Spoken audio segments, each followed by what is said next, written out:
I still remember the feeling of that little blue line appearing on the test. It wasn't just a chemical reaction, it was a bolt of pure, incandescent joy. My heart didn't just beat, it soared. After years of wishing, of trying, of quietly crying into pillows, it was finally happening. We were going to be parents. My husband, Mark, was already the most devoted man I knew, but watching him prepare for fatherhood, it was like seeing him powered up. He'd stand by my growing belly, whispering about sports and physics, promises of the world he'd show our child. We named her, even before we knew her sex, Elara. It means brightest star. The first few months were a dream. I tracked her growth by the size of the fruit the app suggested. A poppy seed, a lentil, a raspberry. I had the nausea, the fatigue, the usual complaints, but I didn't care. Every uncomfortable flutter was a confirmation of life. I was a vessel for a miracle. We spent weekends painting the nursery, Mark insisting on a deep, calm blue, me arguing for a sunny yellow. We settled on a serene mint green. I remember Mark on a ladder, his brow furrowed, trying to hang a mobile of little wooden planets. He was so careful, so earnest. It was the last time everything felt simple, pure, and safe. We passed the halfway mark, 20 weeks, the morphology scan. We saw her little spine, her tiny heart beating a frantic rhythm, her perfectly formed hands. The technician paused, her smile fading just a fraction. It was so subtle, I almost missed it. "I just need to bring the doctor in to look at something specific," she said. And just like that, the gentle, warm music of our lives stopped. A single, cold, jarring chord. The joy was over. The fight was about to begin. The diagnosis felt like a foreign language translated into a death sentence. It wasn't something with Elara. It was me. The pregnancy had triggered a rapid, aggressive form of carcinoma. My immune system, already working overtime to protect the growing life inside me, had allowed a sleeping monster to wake up and start raging.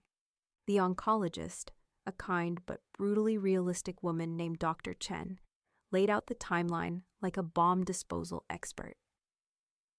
"If we wait, the cancer will progress rapidly," she explained, her voice low. "We need to start treatment now. Aggressive chemotherapy. It's the only chance to save you."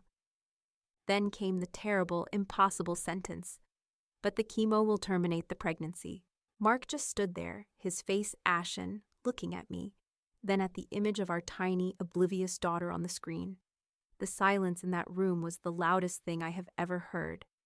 We went home, but it wasn't home anymore.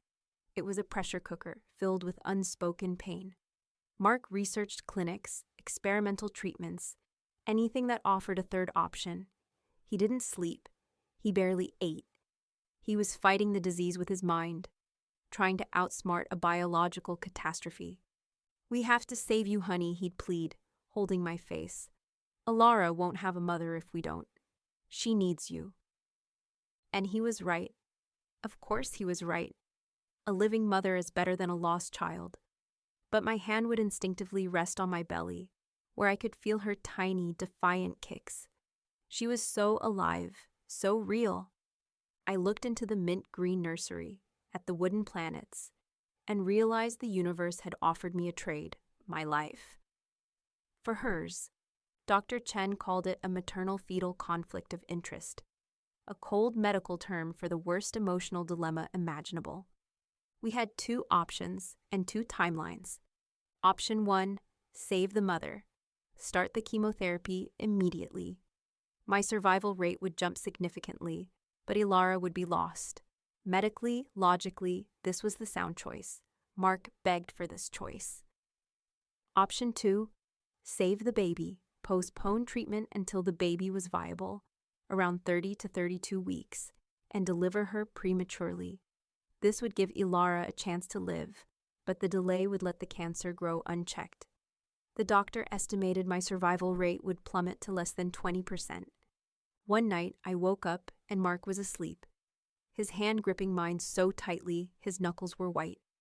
I slipped out of bed, went to the living room, and sat down with a cup of cold tea. I thought about my parents, Mark, the future. A future where I didn't exist, but where my laughter was carried in my daughter's smile. A future where I had abandoned my chance at life for a small, uncertain hope. It felt terrifying.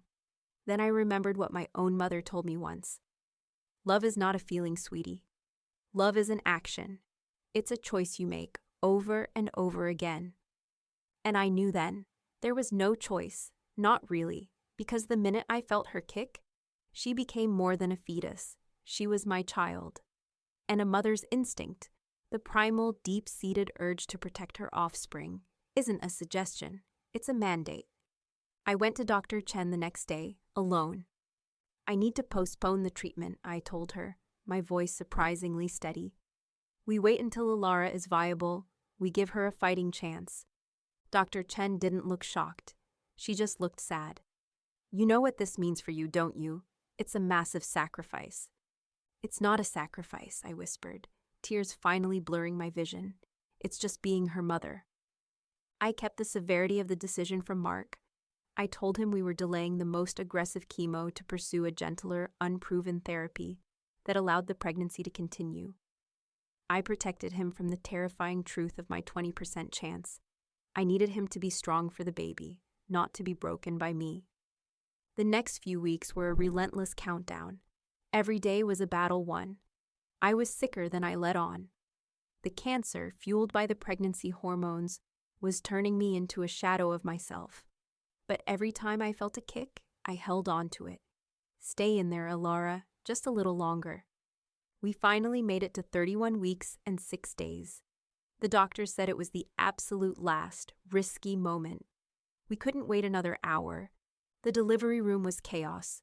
Mark was there, holding my hand, his face masked, trying to smile encouragement. I could see the panic in his eyes, but he never let go of me. The anesthesiologist was nervous. The nurses were rushing. This wasn't a celebration. It was an emergency extraction. Then, at 11:47 p.m., it happened. Before we continue, I have a quick request. I truly love connecting with you all. So, if you're watching, please do 2 things for me right now. First, tell me the time and country you are watching from down in the comments. It means the world to see how far these stories travel. Second, if you haven't already, please tap that subscribe button and the bell icon so you don't miss any of the heartbreaks and breakthroughs we share here.